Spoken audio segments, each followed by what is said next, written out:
Vamos a conversar con Raúl Sor sobre lo ocurrido en Argentina, esta convocatoria de la Central de Trabajadores para hacer un paro a la situación que se está viviendo en términos políticos como, de alguna manera, respuesta a algunas de las medidas que ha tomado el presidente Javier Milei. Veamos cómo terminó y cómo tuvo efecto este paro de la CGT en Argentina. Raúl, ¿cómo estás?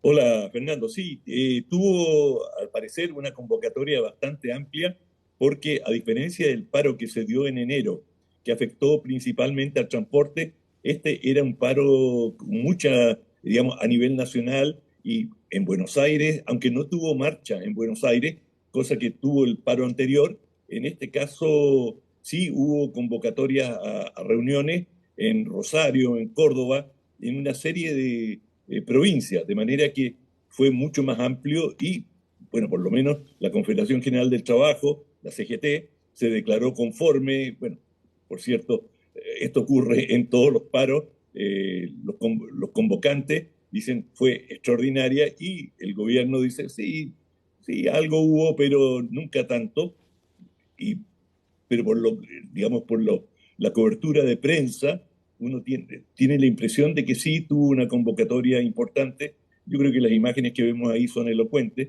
de la paralización. Lo habíamos advertido en un programa anterior en que habíamos dicho no viajen a Buenos Aires justamente en este fin de semana porque se van a encontrar con esta situación.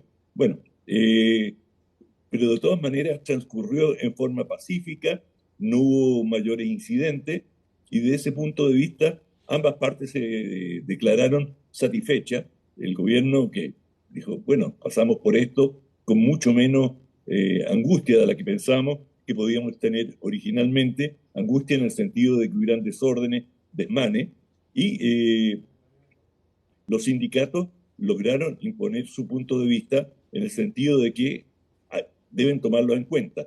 Y el tema central está radicado en la ley bases.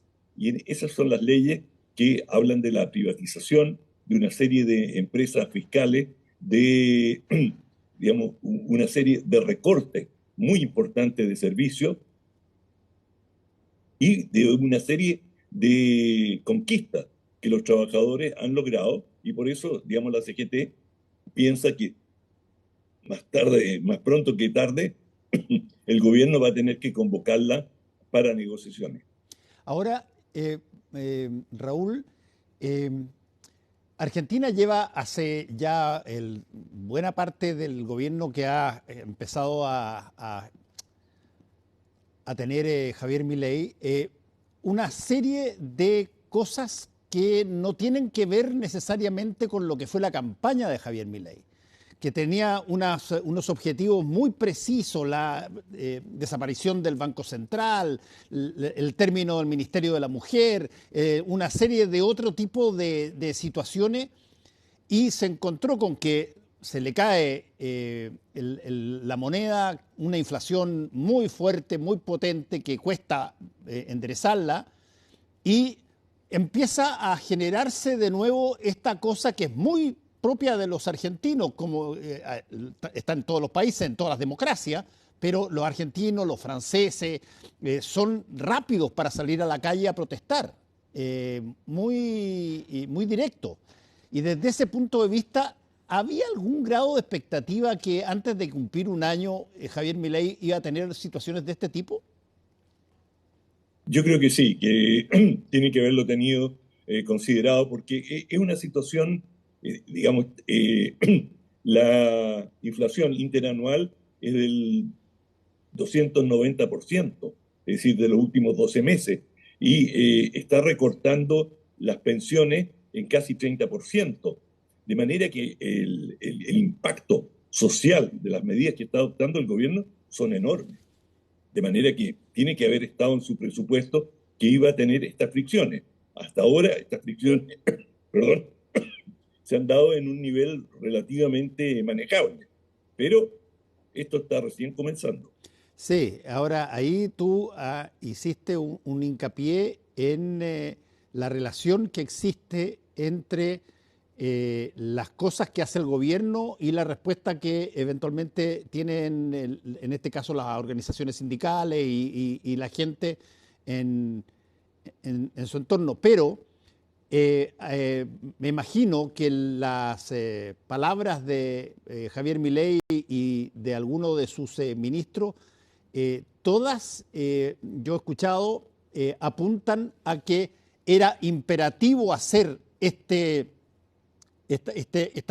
de alguna manera, intromisión súbita, fuerte, potente en la situación económica para que eventualmente, antes de que termine su mandato, se vean resultados que efectivamente sean de un tenor totalmente distinto. Y yo he escuchado a varios políticos argentinos señalar que, apoyando a Milei, que la única forma que había de poder cortar con la hecatombe que ellos veían que había era tener que ir muy fuerte a algo que iba a generar al principio una situación muy incómoda, pero que después se iban a ver los resultados. Bueno, eso lo dicen todos los gobiernos cuando las cosas no les resultan tan rápido como quisieran, pero ¿qué tanto de eso es algo que puede sostener a una población que cuando quiere alegar, alega?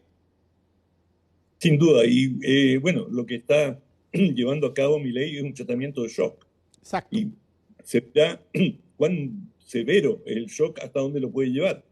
Pero lo que se está perfilando es un enfrentamiento creciente, porque ya la CGT ha anunciado que está planificando un nuevo paro.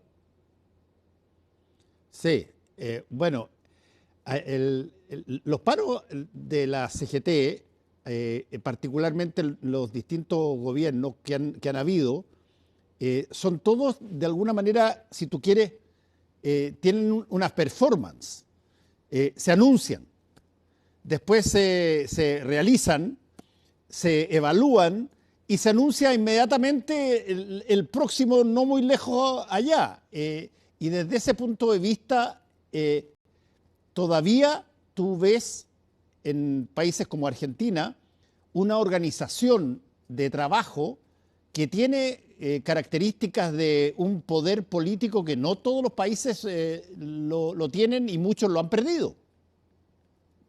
Efectivamente, efectivamente, y en el caso de Argentina, los sindicatos tienen una base económica, manejan instituciones, tienen hoteles, brindan una serie de servicios a su membresía, de manera que sí tienen una capacidad de resistir que, por ejemplo, los sindicatos en Chile no tienen. Es decir, con lo que recolectan de sus miembros, apenas financian sus actividades, digamos, mínimas. En cambio, en la Argentina sí tienen un poder y una capacidad de proyección. Sí, ahora, antes de terminar, te quiero preguntar, Raúl, esto, ¿de qué manera, no sé si Carlos ha podido ocultar, de qué manera impacta en los que están gobernando? Porque no hay que olvidar que Javier Milei tiene su grupo muy potente y muy cerrado y de mucho tiempo, pero está con coaliciones con varios otros grupos que no necesariamente son tan recalcitrantes como él.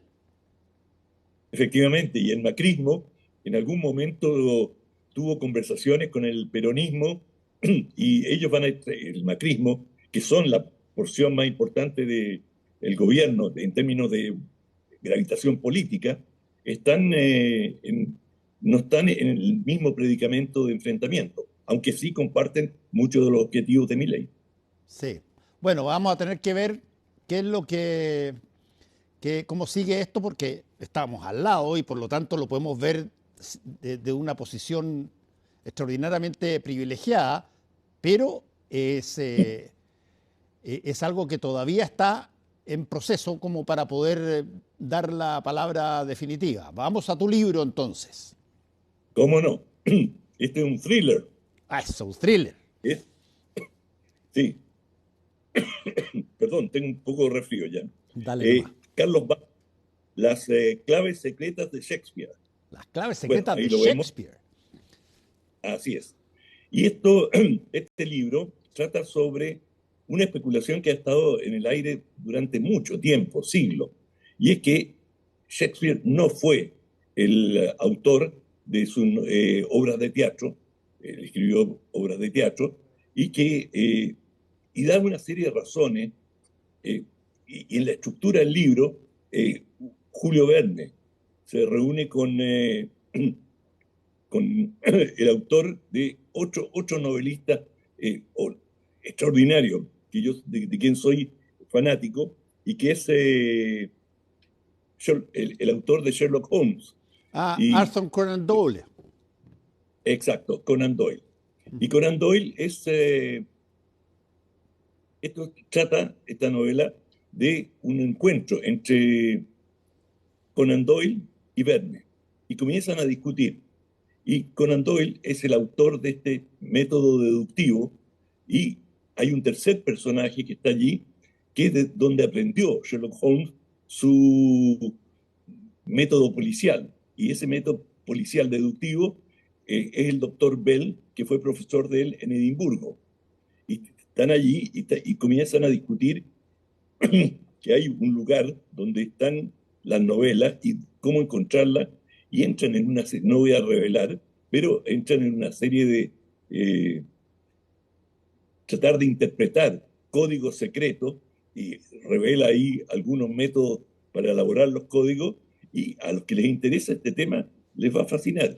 Esta discusión existe hace mucho tiempo, y Sí, la empezó una mujer en Estados Unidos, que fue sí, la primera que escribió. yo lo he escuchado varias veces a personas que han apuntado con el dedo de que Shakespeare no es el autor de las obras que tan famosamente él aparece firmando, incluyendo Romeo y Julieta y un montón de más.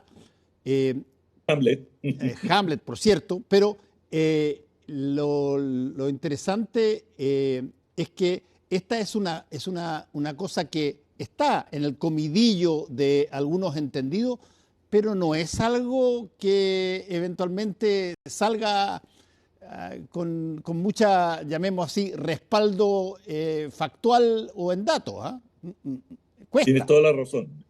He hablado con expertos en literatura y te dicen que sí, siempre hay dudas sobre las autorías, pero que en realidad no hay ninguna. Una de las razones para cuestionar que Shakespeare lo escribió es que él era un hombre que nunca salió de Inglaterra. ¿Y cómo sabía tanto de Italia? Y, digamos, Romeo y Julieta, todas estas pugnas, y él era un historiador de la monarquía, más que nada. Sin embargo, en muchas de sus obras de teatro muestra un gran conocimiento. Sí, no, sí. Es interesante esa tesis que de repente funcionan. eh, claro, no son equivalentes a las tesis de que el mundo es plano o qué sé yo, o que las farmacéuticas inventaron la pandemia, digamos. ¿Ah? Eh, pero son cosas que no necesariamente se conversan cada vez que se lea Shakespeare, pero alguien tarde o temprano te empieza a contar esto. ¿Tú sabías que se dice que Shakespeare no escribió las obras que son tan famosas y que todo el mundo conoce? Y es una cosa para sorprenderse. A ver, ¿cómo puedes probarse una cosa así? Bueno, no puedes, y por eso puedes especular todo el tiempo que se te dé la gana, pero no hay ninguna manera de saberlo. Bueno, muchas gracias. De- El título del libro es ¿cuál? Es Las claves secretas de Shakespeare. Las claves secretas de Shakespeare. Fantástico. Gracias, Raúl. Que te vaya muy bien. Mejórate, ¿ah? Igual. Chao. Hasta el lunes. Adiós. Hacemos una pausa y volvemos.